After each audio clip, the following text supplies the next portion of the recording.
Let's keep the big decisions between the partners, okay? I stood there, coffee tray in hand, pretending that didn't sting. Michael, my husband, didn't even look at me. His business partner, Grant, chuckled and added, "No offense, Emily. You're amazing with the gift bags, but this is serious stuff." Everyone laughed. I smiled back, the kind of smile that hides 1,000 silent screams.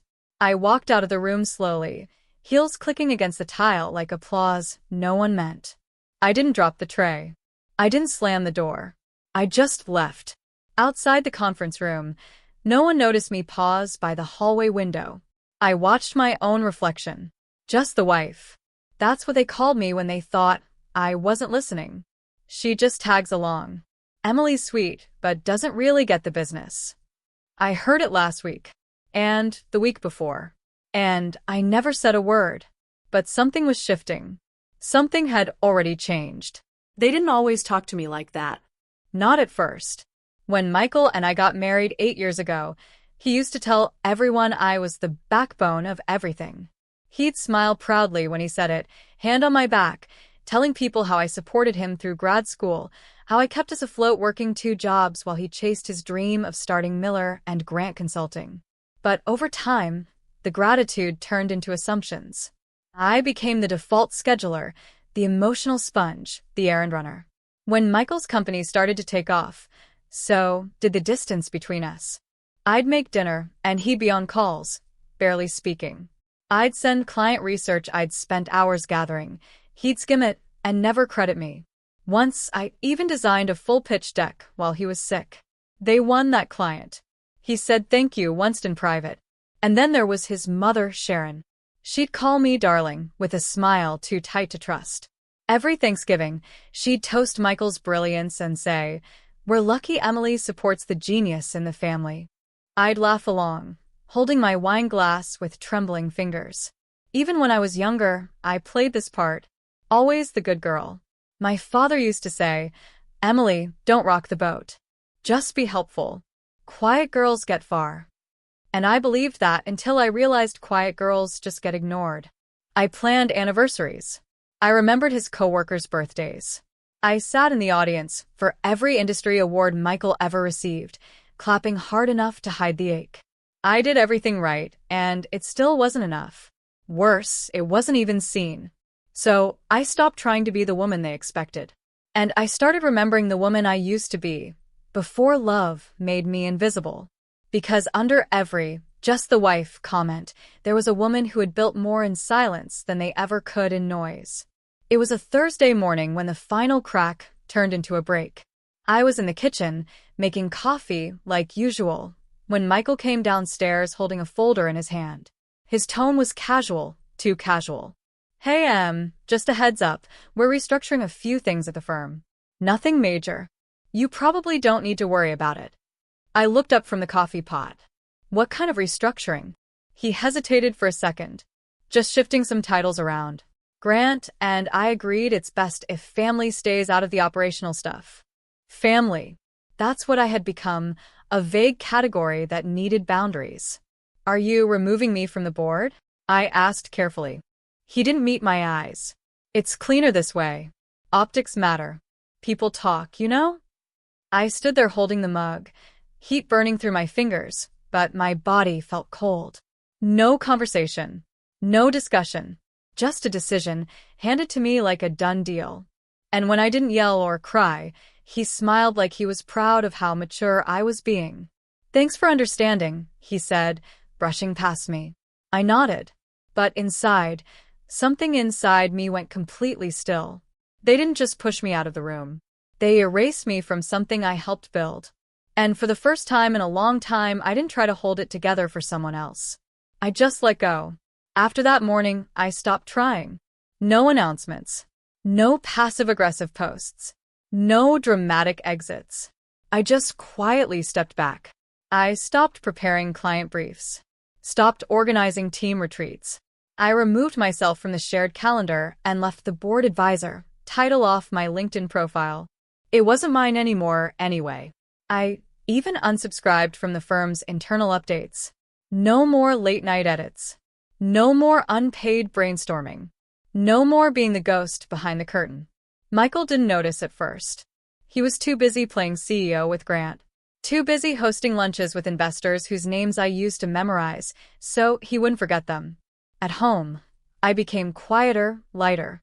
I stopped reminding him of appointments. I stopped asking about his day. I stopped trying to be involved in a space that clearly never wanted me. And surprisingly, I started to feel free. I began waking up earlier, not to serve someone else's dream, but to revisit my own. I took out the notebook I hadn't touched in years, the one filled with branding ideas I used to sketch late at night. I enrolled in an online course. I created a logo. And then I opened an LLC under my name, E. Caldwell Strategies. Just mine. For the first time, my silence wasn't fear. It was freedom. And in that freedom, I began to remember who I really was. 3 months later, I got a call from someone named Alyssa Romero. She said she found my number through a mutual connection, Turner and Lane PR, one of the firms I used to quietly help when Michael's team dropped the ball. Hi, Emily. I hope I'm not catching you at a bad time. I'm heading a rebranding campaign for a women-led tech startup, and, well, your name kept coming up. I blinked. My name? Yes. Actually, your deck for the Raymond pitch?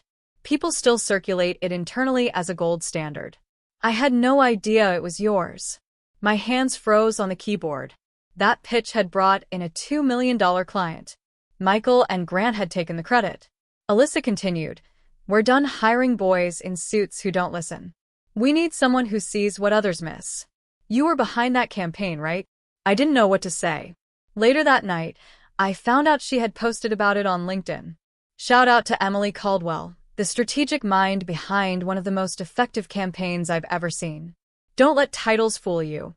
Real leadership rarely announces itself. I stared at her words until my eyes blurred. Then came the texts from people I hadn't heard from in years. Wait, that was your work? I knew there was more to the story. Even Michael's cousin, Zach, who never paid attention to me at family barbecues, messaged. My startup could really use your brain. Lunch sometime? That post cracked the illusion wide open. I wasn't just the wife.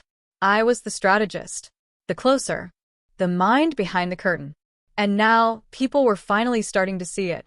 2 days after Alyssa's post went viral, Michael called. Not texted. Not emailed. He called. "Hey, I saw that thing online. Looks like you've been busy." I didn't answer right away. "Emily," he added, "maybe we should talk. Clear the air." Clear the air?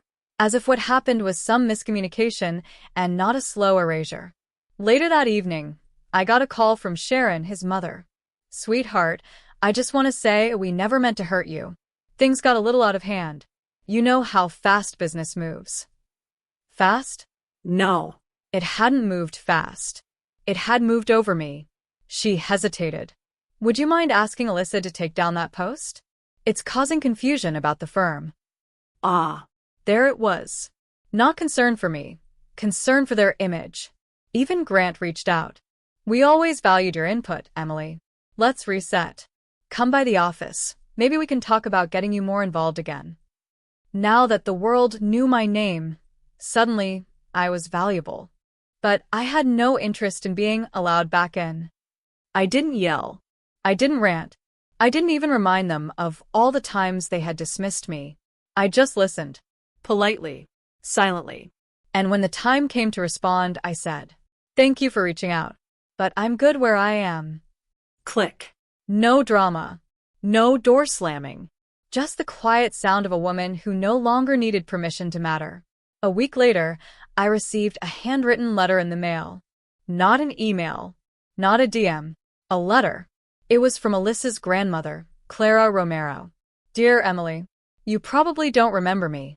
Years ago, when I came in for a consultation with Miller and Grant, you were the only one who offered me a seat, a glass of water, and time. I wasn't a big client, just a confused widow trying to figure out her late husband's accounts. Everyone else treated me like I was in the way. But you stayed after hours to explain things in plain English. You didn't rush me. You made me feel human. I never forgot that. When my granddaughter mentioned your name, I knew exactly who you were. Thank you for being kind when no one else was watching. You didn't just help me understand a balance sheet. You reminded me I still mattered. With love, Clara Romero. I sat at my kitchen table holding that letter with both hands, tears slipping silently down my cheeks. Because I did remember her. She had worn a green scarf and smelled like lilacs. She had smiled nervously and apologized too many times for taking up space. She'd reminded me of my own mother, and I just wanted her to feel safe. That moment years ago had felt small, forgettable, like most of the things I used to do behind the scenes. But it mattered. It mattered enough that years later, it came back around, in the form of a powerful connection and opportunity, and a reminder that kindness is never wasted. In the noise of being overlooked, underestimated, and erased, that letter was a whisper that cut through it all. You were never invisible. You were never just anything. You were exactly who you were meant to be. One sunny afternoon, a knock echoed through my front door. I wasn't expecting anyone. When I opened it, there stood Michael, hair slightly out of place. No assistant, no smug confidence. Just Michael, the man who once said I was great at organizing but not really built for boardrooms. He looked around the doorway, like he was checking for an audience. Can we talk? I stepped outside and closed the door behind me. I know I screwed up, he began, and I should have seen what you brought to the table. I let the business stuff cloud things, and I miss. I held up a hand gently. You don't have to explain. His eyes softened, maybe even hopeful. So, what now? Can we fix this? You and me, maybe even talk about you coming back in some way? I smiled, but it wasn't the smile he remembered. It was the kind you give when you've truly moved on. No, just that. A single word. No bitterness, no anger. Just peace. His face fell. That's it. That's it. He stood there for a beat longer, as if waiting for me to take it back. But I didn't. I turned, opened my door, and stepped back into my own life, one I had rebuilt, not reclaimed. And as the door clicked shut behind me, it sounded nothing like the end. It sounded like closure. They used to say I was just the wife, just the organizer, just the plus one, just the woman behind the man. But what they didn't realize is, while they were busy ignoring me, I was learning, watching, building. And when the time came, I didn't need revenge. I just needed to remember who I was. So if you're watching this and you've ever been made to feel small, invisible, or like your worth was tied to someone else's approval, listen to me carefully. You are not just anything. You are the storm they didn't see coming. You are the quiet power behind 1,000 forgotten victories. You are already enough, even if they never say it. Sometimes, the most powerful thing you can do is walk away, not to prove them wrong, but to prove to yourself that you were always right to begin with. Because real strength doesn't need permission. It just shows up, and it keeps going.